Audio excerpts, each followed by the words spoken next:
Om Gana Timirandasya Gananjana Shalakaya Chakshurn Militam Jena Tasmai Shri Gurave Namaha. Om Purnamada Purnamidam Purnat Purnamudachate Purnasya Purnamadaya Purnam Eva Vashishyate. Om Tat Sat. Reading from the Bhagavad Gita. Today is beginning of chapter 2. So chapter 1 left off with Arjuna speaking and saying that in the middle of the battlefield, Arjuna now threw down his bow and arrows and sat on his chariot, his mind overcome with sorrow. Chapter 2 begins, Sanjaya Uvacha. Sanjaya said, seeing Arjuna overcome by pity, sorrow, and despair, with his eyes downcast and full of tears, Bhagavan Shri Krishna began to speak. Shri Bhagavan Uvacha. Shri Krishna said, my dear Arjuna, how has this unmanly weakness in the face of danger overtaken you? It will only lead to disgrace. It is unbefitting of a great Aryan leader like yourself, and will not lead you to the Swarga loks at the time of death. Swarga means the heavens. So the idea is that Arjuna is born in a Vedic culture. He is a Kshatriya, which means a warrior. He has a Dharma to perform as a warrior. So here is the word Aryan actually comes from the Sanskrit, and it means the pure society of Varnashram, which descended down from Brahma himself. Now, you're within this society. You have obligations as a Kshatriya, as a warrior. So how has this unmanly weakness come upon you in this face of danger? You are a warrior. You're a protector. Warrior means protector. Kshatriya means protector. You're a protector of the innocent. And you know by dharmic law that naturally by fighting you will go to the Swarga. That means to the heavens at the time of death. That is just the guarantee that is mentioned within the Shastra, that those who die on the battlefield fighting for the righteous cause will go to the heavens. So Krishna says, do not behave like a coward, Arjuna, acting in this weak and faint-hearted way. Instead, O mighty warrior, Utishta, rise up, stand firm in battle. You see, Krishna is not at all impressed by this act of cowardice. He's saying, why are you behaving like this, Arjuna? Like a weak and faint-hearted man. You are a mighty warrior, O Mahabaho. You are a mighty warrior, so Utishta, rise up. Face those fears if you need to, and fight. Arjuna replied, O Krishna, how can I fire arrows in battle at Bhishma and Drona? They are both elders and mentors, worthy of my veneration and respect. I am certain it would be more noble for me to live by begging than to satisfy my personal desires achieved by killing these great beings who I also regard as my gurus. If they are destroyed, all that we gain will be spoiled by the spilling of their blood. Now Arjuna is expressing his mental state. He says, I don't think it's noble for me to have to fight against those who I consider my elders, my gurus. In life, we face many different dilemmas, what to do. We may choose one course or the other. We're always facing various decisions that need to be made. So he's there in front of Krishna, but he's also having his own ideas. At this point, he hasn't given up his own mental speculations and is still thinking that from my personal point of view, I think it is more noble to live by begging than to fight with elders. It is difficult to say I do agree, he says here, that it is difficult to say which would be worse, destroying them or being defeated by them. So he is bewildered. He's still conflicted in what he should do. If I kill the sons of Dhritarashtra, I will not want to live. Yet here they are standing before me on the field of battle, ready to fight and kill me. My thinking is filled with imperfections. He acknowledges that.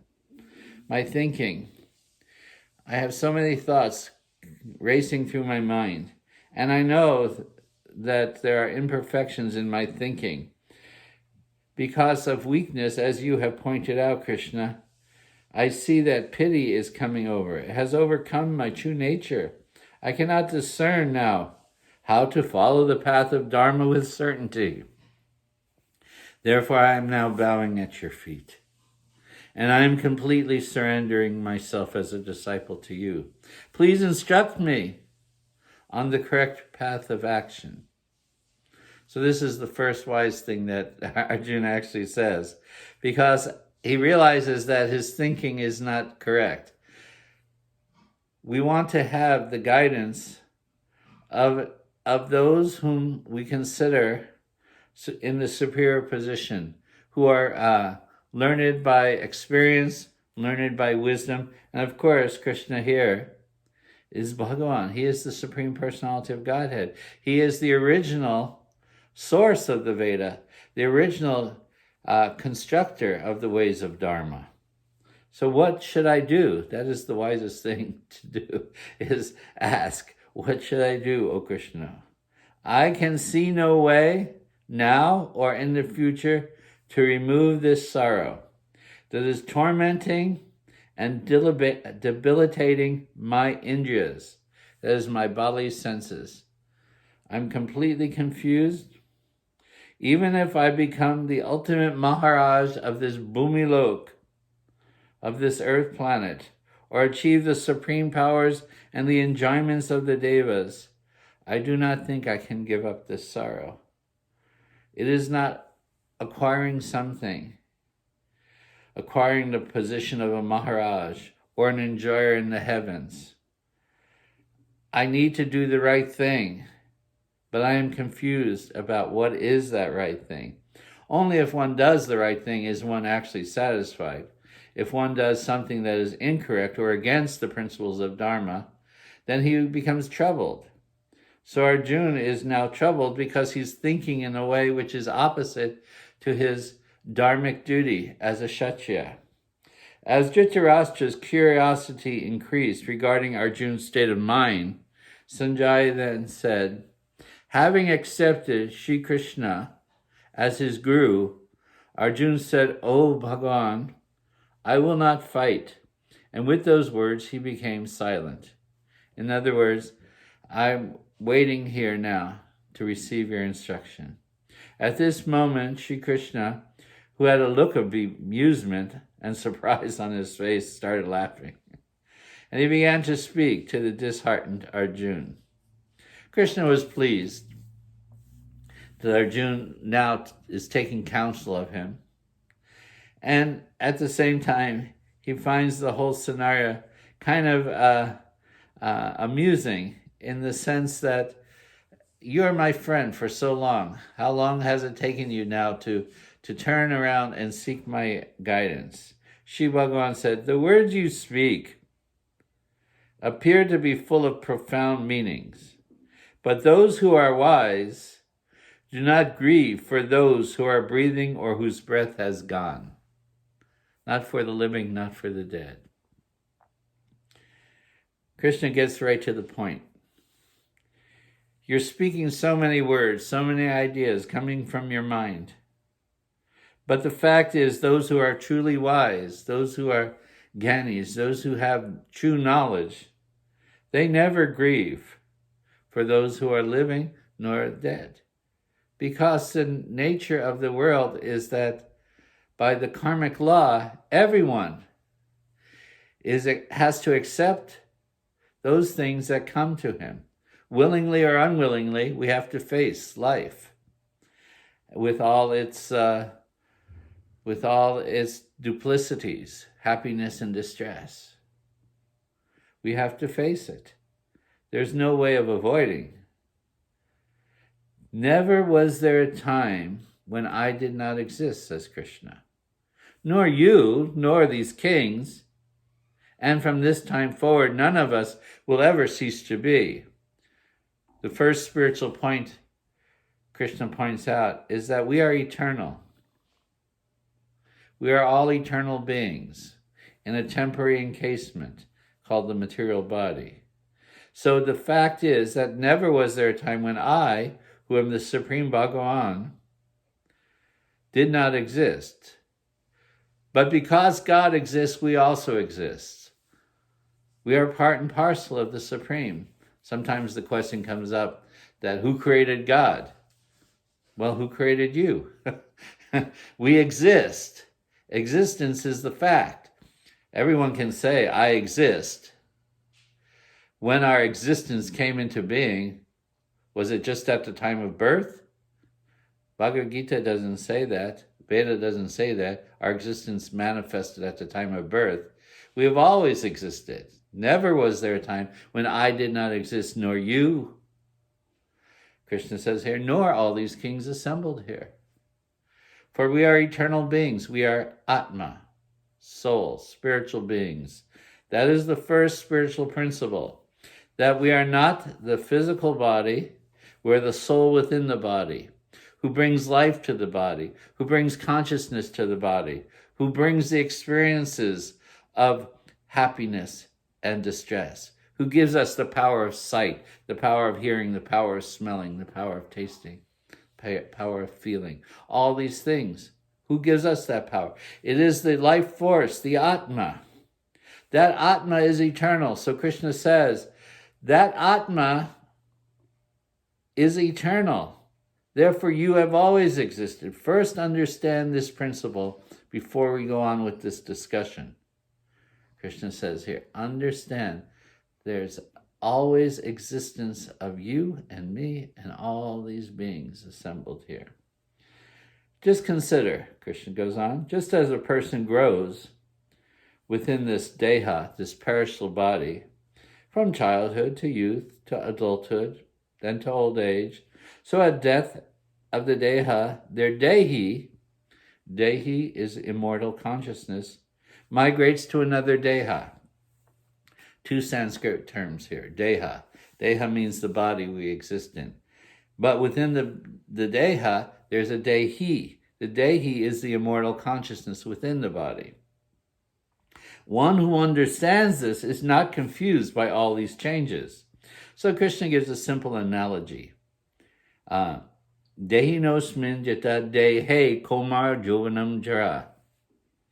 Komara means childhood. You've gone through various changes of body, even within this. You can't say I have the same body.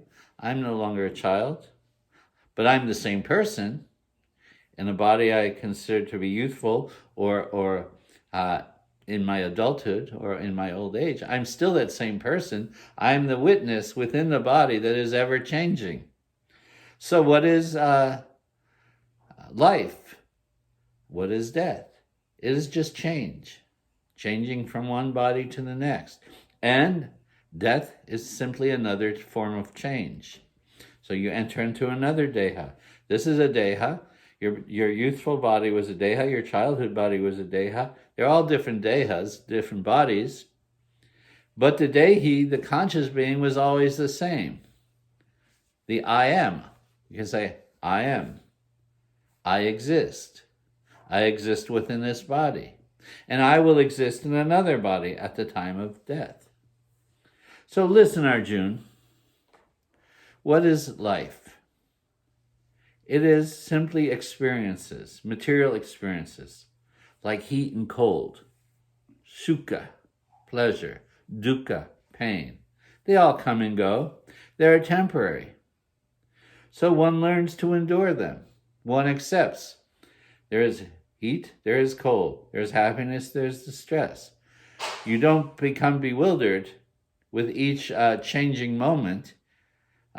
Otherwise, you become a crazy person. If you're so much in anxiety, Oh, the winter is coming, what will I do? Oh, the summer is coming, oh, what will I do? So you can't become confused or concerned with the changing situation. You adapt. We are adaptable beings. We adapt. There's happiness, there's distress. There are good times, there are bad times. We adapt to what is required. The person who is not disturbed by these fluctuations of sukha and dukkha, happiness, distress, sukha, Sanskrit term, sukha, happiness, dukkha, distress. That person who is not disturbed by the fluctuations of the sukha dukkha is eligible to reclaim their own indestructible and immortal nature. If you can learn to see that everything that is changing around me is different from who I am, then you understand the I am is distinct from the changeable nature. If you identify with the body and everything that is going on with the body, then you're always manifesting bewilderment and confusion. But if you see distinctly from the body, I am not this body, I am spirit soul, and then you realize, oh, I am the witness. Just as you may watch a film, a movie, certainly you can get engrossed in the story and feel the emotions of the story and so forth. Emotional states are natural to the embodied being. So you may feel the tenderness of a moment in the movie or the pain of separation or suffering. But when the movie is over, the movie is over. So this material body is like that. We're witnessing a story going on all around us. Different plays going on, dramas going on. We sometimes say, don't be so dramatic. People get absorbed in their own dramas. So we're the witness. And this is the point that Krishna is making to Arjuna. First spiritual point. Get right to the point so I can go on, Krishna says, that you are not this body. We'll go on from that point if you understand that you are not this body. That which is asat will not endure, while that which is sat, sat means that which exists, will never cease to exist. Sat. Om Tat Sat. We give our respectful obeisances to that eternal existence of which we are part. Asat means it is always changing. Nothing is permanent. But we are Sat. We are eternal. Nitya Nityananam. The Vedas describe Nitya Nityananam. We are part of the Supreme. And therefore we should take shelter of the Supreme. Both these states of being are known as the seers, as that which is tattva, always true. Tattva, another Sanskrit word. Tattva, that which is tat, that which exists. Om Tat Sat. Om Tat Sat. We offer our obeisances, Om Tat Sat, Tat, to that which is true and eternal. That's whom we should worship. That who is true, eternal. And he who is the supreme eternal, Nitya Nityananam, Chaitanas Chaitananam, who is the supreme conscious being, that is whom we identify as Bhagavan, the supreme personality of Godhead. And so, being part of him, we have a natural obligation of service to him. That is the way of bhakti. Just try to see tattva, that which exists, that which is true, in both the indestructible and the immortal. No one can accomplish the destruction of that unalterable reality. That which is true, tat, can never be changed. That which is actually true is an eternal reality. Otherwise, we're identifying with that asat, that which is false.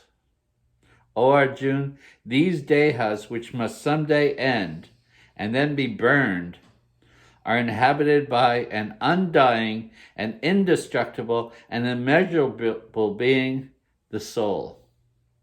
Therefore, do your duty, Arjun, and join in the battle. Fight. This is your dharma within this lifetime as a Kshatriya. Therefore, understanding truth, now begin to fight. We'll stop at this point here. Jai Gaur Premanandi, Hari Hari Bol. Thank you very much.